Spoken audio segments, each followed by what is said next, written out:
जय हिंद दोस्तों दरोगा का एग्ज़ाम तो सर पर है और भी बहुत सारी वैकेंसी के फॉर्म जो आप भरे पड़े हैं उनके एग्ज़ाम आने वाले दिनों में होने वाले हैं, लेकिन आपका तो पढ़ाई में बिल्कुल मन नहीं लग रहा है। यदि शिद्दत से बैठकर कभी प्रत्येक सब्जेक्ट और टॉपिक को ख़त्म करने के लिए 3-4 महीने का एक टाइम टेबल बनाते हैं जिसमें हम 16-17 घंटे का पूरा शेड्यूल बनाते हैं, तो होता क्या है, अगले हफ्ते वह फटता है और दीवार पर एक नया टाइम टेबल चिपक जाता है।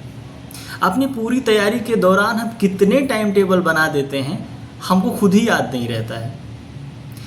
यदि किसी तरीके से मन बहला कर भी हम किताब खोलकर बैठ भी जा रहे हैं तो 40-45 मिनट बाद मन थक जा रहा है और सोचते हैं कि लाओ मोबाइल में 1-2 रील देख लेते हैं, और कब हम एक रील देखते देखते घंटों अपना समय मोबाइल में व्यतीत कर देते हैं, नष्ट कर देते हैं, हमें पता भी नहीं चलता। और फिर होता क्या है, अपने आप को गालियां देते हैं, कोसते हैं और सोचते हैं कि जब तक इस सिलेबस को ख़त्म नहीं करेंगे, इस टॉपिक को ख़त्म नहीं करेंगे, तब तक हम आज खाना नहीं खाएंगे।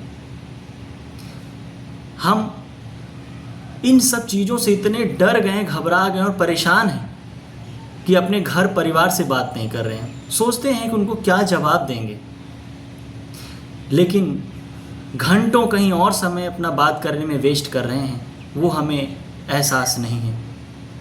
मूवी छूट चुकी है, क्रिकेट देखना छूट चुका है, वेब सीरीज छूट चुकी है, क्योंकि एग्ज़ाम भी तो पास करना है।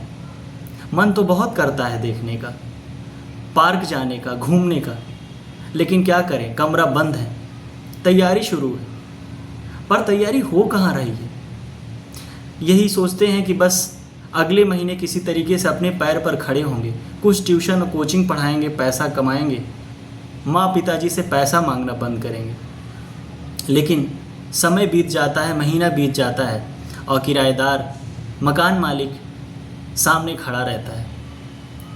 हम पूरी तैयारी में इतने परेशान हैं और इतने इस तरीके से हम उसमें फंस चुके हैं कि इससे निकलने का कोई रास्ता भी अब नहीं निकल रहा है, क्योंकि काम तो कर नहीं पाएंगे।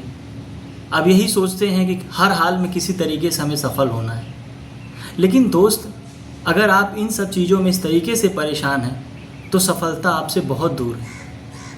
हम ये नहीं कहते हैं कि आप अपना सब कुछ छोड़कर तैयारी करिए, लेकिन हर चीज़ों के लिए अपना एक समय मैनेज करिए और तैयारी करिए। आप जीवन में आनंदित रहिए, खुश रहिए और सफल भी बनिए, क्योंकि यदि आप आज नहीं खुश हैं तो निश्चित ही आप नौकरी पाने के बाद भी खुश नहीं रहेंगे। यह मेरी बात याद रखिएगा। जय हिंद।